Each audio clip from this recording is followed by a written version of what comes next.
আসসালামু আলাইকুম স্যার। ওয়ালাইকুম আসসালাম রহমতুল্লাহ বরকাত। জি।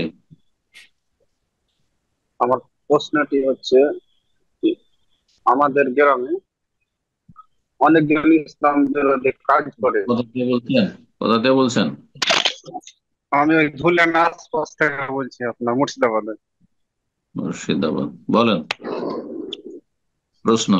অপরাধ বলতে ইসলামের অনেকেই অনেকে কাজ করে, তো ওরা বলে কি এত কোরআন হাদিস মেনে চলা যাবে না, এত মেনে চলা যায় তা এই কথাটা বলা তাদের কি কুফরিতে পৌঁছে যাবে কি? না তারা সরাসরি ইসলাম ইসলাম থেকে মেনে ডাইরেক্ট চলা যাবে কাফের না হয়ে কেউ যদি বলে, তাহলে সেটি কুফরি কথা। যাবে। আর সে এই বিশ্বাস নিয়ে বলে যে ইসলাম মানলে এক পা চলা যাবে না, এটা যদি তার বিশ্বাস থাকে তো বড় কুফরি, ইসলাম থেকে বহিষ্কার হয়ে যাবে, মুসলিম থাকবে না।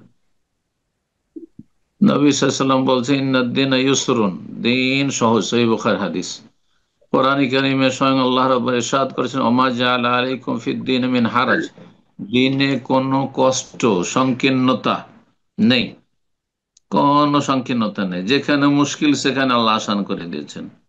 আল্লাহ সালাত ফরজ করেছেন, কিন্তু যতক্ষণ হুঁশ আছে, তারপরে দাঁড়িয়ে পড়তে পারলে দাঁড়িয়ে, দাঁড়িয়ে পড়তে কষ্ট হচ্ছে তাহলে বসে পড়ো। বসেও পড়া সম্ভব হচ্ছে না, কষ্ট হচ্ছে খুব, তাহলে শুয়ে শুয়ে পড়ো। জি, চোখের ইশারায় পড়ো। এ হচ্ছে ইসলাম।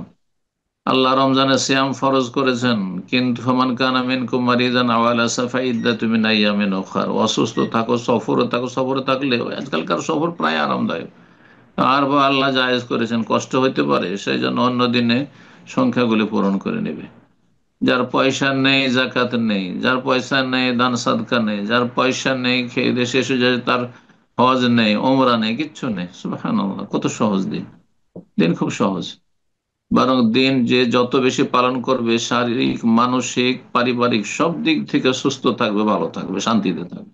বাস্তবে দেখতে পাচ্ছেন, গরিব মানুষ দিন পালন করে সুখ সুখে আছে, খুব শান্তিতে আছে। আর বড় বড় ধনীরা, দুনিয়ার সবচেয়ে বড় ধনীরা সবচেয়ে বেশি অশান্তিতে আছে। যে তাদের সাথে চলাফেরা করলে বুঝতে পারবে। এটা আমি জানি, বহু মানুষকে জানি যাদের ধন সম্পদের হিসাব নেই, বেহিসাব, কিন্তু তারা সবচেয়ে বেশি কষ্টে আছে। তারা নিজেরা বলে আমরা জাহান্নামে আছি। জি, দুনিয়ার জাহান্নামে আছে। কোথায় শান্তি তাদের? আল্লাহ হিদায়াত দান করুন। তো যারা বলবে এই ধরনের কথা, ওরা জাহেল, মূর্খ, আসলে এদের ইসলাম সম্পর্কে কোনো জ্ঞান নেই। সুতরাং এটি কুফরি কথা। সে অজ্ঞতাবশত বললেও কুফরি, আর জেনে শুনে বললেও কুফরি। যদি এটি বিশ্বাস থাকে যে ইসলাম পালন করলে চলা যাবে না, পর্দা করলে চলা যাবে না, হ্যাঁ, বেঁচে থাকা যাবে না, জি, টাকনার উপরে কাপড় না রাখলে বাঁচা যাবে না, হ্যাঁ, হারাম থেকে বাঁচা, সুদ ঘুষ থেকে বাঁচলে বাঁচা যাবে না, চলা যাবে না, তাহলে সে কাফের, মুসলিম থাকবে না, সে মোরতাদ হয়ে যাবে। আল্লাহ হেদায়েত দান করুন।